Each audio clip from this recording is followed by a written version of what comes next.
Yeah, I think that testimony was really interesting because what we see here was a rush to get this submersible into the water and start getting paying passengers on board.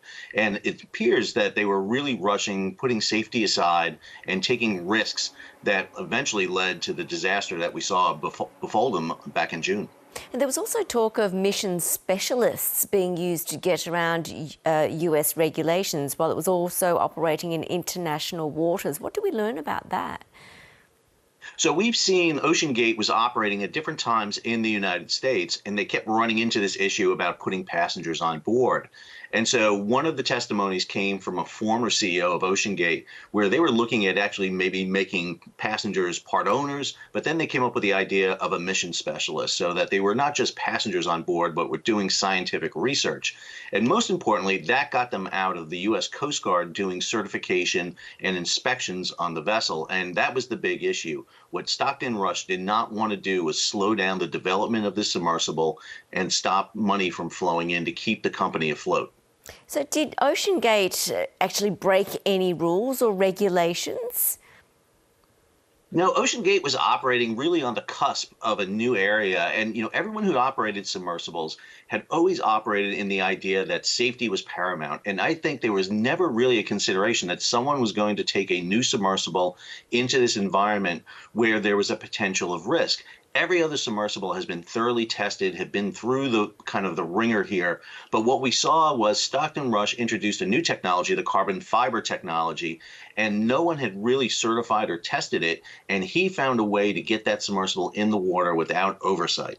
So do you think after this disaster, lessons have been learned? Will regulations governing the submersibles industry likely change? I think listening to his testimony, it's been a long, drawn-out testimony so far, and we heard some really interesting ones yesterday from Carl Stanley. I think the Coast Guard is really looking at this and seeing why was they not involved in this. There was a lot of talk about classification societies, which is a third-party entity coming in, but the U.S. Coast Guard did not have oversight over this submersible, and I think that's an issue that's going to be looked at much more. If you build a submersible in a country, will that country have an oversight? Much like ships are flagged in certain countries, maybe we need to have that for submersibles. But again, this is a very safe industry. This is the first loss of life we've seen in 60 years of this industry. There have been safety concerns in the past, though. So since those, have there been improvements that have been made? Well, I think in the case of Ocean Gate, there are a lot of warnings, and that's something we're hearing a lot of. There were so many red flags that were being drawn up. The problem you had with Ocean Gate was all those red flags went to Stockton Rush, the CEO. There was nowhere to go above him. And what they really needed was an agency or an organization that they could go to. They should have been able to go to an organization like the Coast Guard to intercede. I think in the past, we've seen submersibles with new technologies come in. I think we're going to continue to see new technologies. They're continually pushing the envelope. But this is an industry that safety is paramount. There is no margin for error, as we saw with the failure of Titan. What more do we know about the cause of the accident? Will we ever truly know what happened?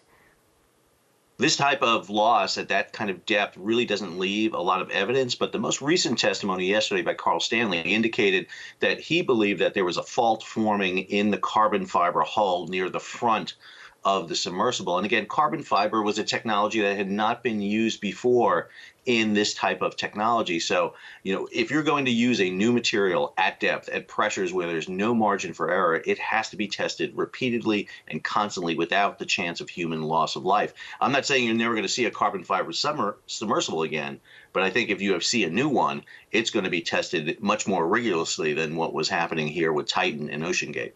And being such new technology, do you think each passenger would have known just how risky travelling on the Titan would be?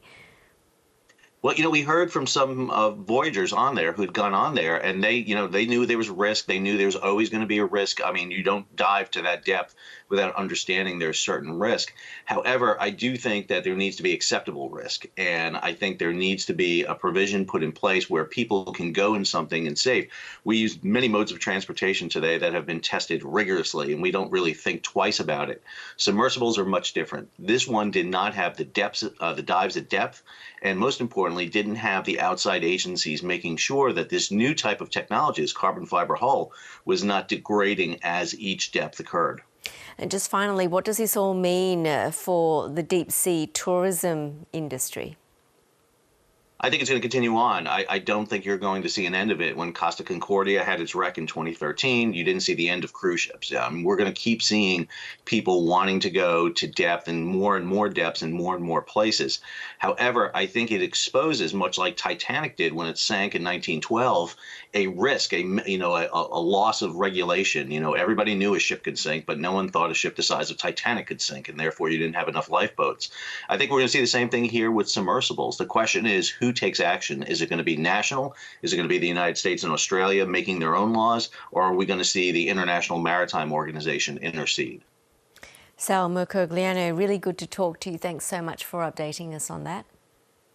Thank you for having me.